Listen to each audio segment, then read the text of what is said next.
कल हम महाराज जी कल यहाँ जय जय सरकार के आश्रम गए थे फतेहपुर, कल ही गए थे। फतेहपुर के रसगुल्ला वाह। जब जय जय सरकार के पास गए तो जय जय सरकार ने प्रसाद की तैयारी की। बोले महाराज हमने आपके लिए कुछ बनवाया। छोटे सरकार ने कहा, मैं छोटे सरकार ने कहा महाराज कुछ बनवाया। हम कहा महाराज का बनवाओ? जे रसगुल्ला धर दे महाराज। एक रसगुल्ला कम से कम 500 ग्राम का। हमने कहा महाराज ये तो प्राणी इतने ही में कट जाने। एक जने बड़ी मजाक कर रहे थे, बोले जी ये शुगर है की तो 1000 के ऊपर पहुंचने एक रसगुल्ला में। लेकिन वहां पूरा प्रसाद जितना था वो पूरा ग्रोबती। एक बात कहें बुरा मत मानना, जितने भी कथा सुन रहे हैं लाइव, हमारी प्रार्थना है आप गौ माता को ना रख पाएं, दत्तक ना ले पाएं, कोई दिक्कत नहीं।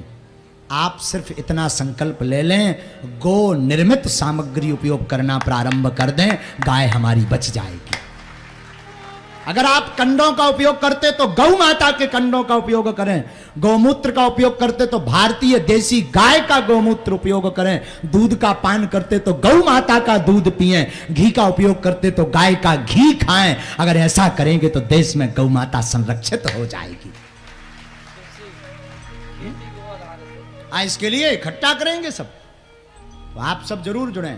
और आज कथा में जो आयोजक हैं, आज की कथा में जो भी राशि हो पूरी राशि सुरभि गो सेवा हॉस्पिटल हटा को दिया जाए, ये हमारा कहना है। आरती से लेकर के सब कुछ, और अपनी तरफ से भी हमसे जितना बनेगा। हम तो मंगना बामन गरीब आदमी हैं भैया, और देहाती घूस पढ़े लिखे नहीं हैं, पर जितनी बने हैं हम गए हैं आपके यहाँ पर, जितना हमसे बनेगा हम सुरभि गो माता के लिए।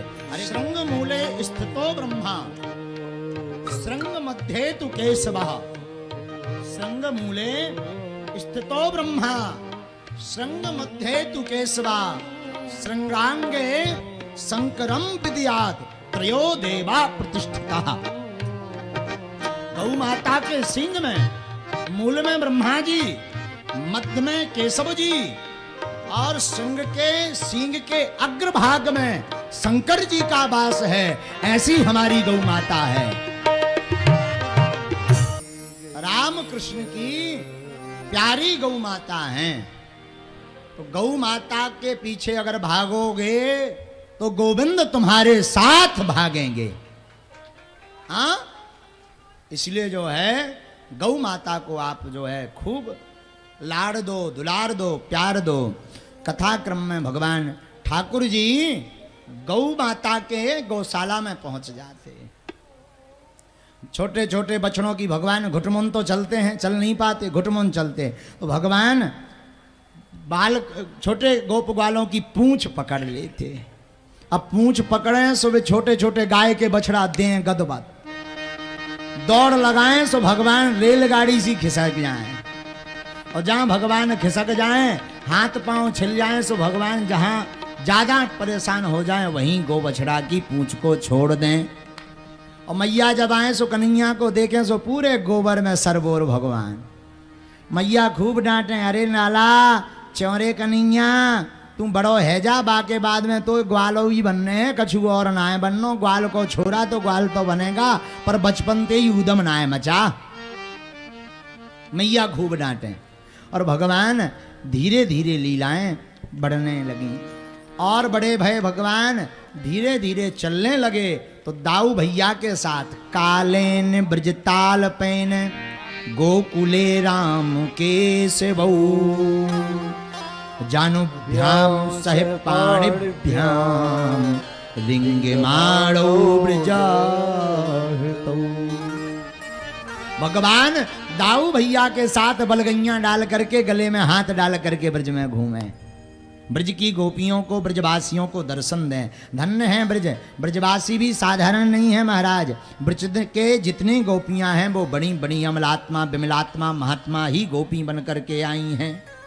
एक बात ध्यान रखना, ब्रज का जितना परिकर है, पूरा का पूरा परिकर भगवान राम अवतार से जो मोहित हुए थे वही ब्रज में गोपी ग्वाल बन करके प्रकट भये हैं।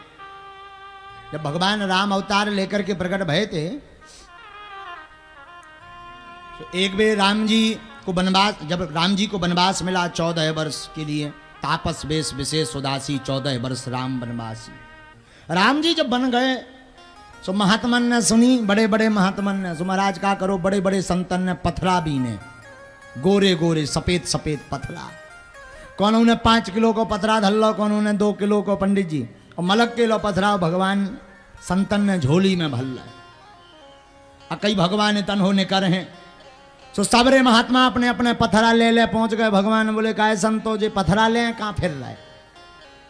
महात्मा बोले महाराज हमने सुनी कि आप जौन पथरा के ऊपर चरण धर दे सो नारी बन जात। भगवान बोले सो, तो महात्मा बोले हमने सुनी आप जिन पत्थर के ऊपर चरण रख देते नारी बन जाता है, तो हम भी विचार कर रहे कि आश्रम में कोई सेवादारनी नहीं है, ये इतने लोग पथरा है, कौन ऊपर पांव तो धर दो कम से कम नारी बन जाए तो सेवादारनी आ जाए।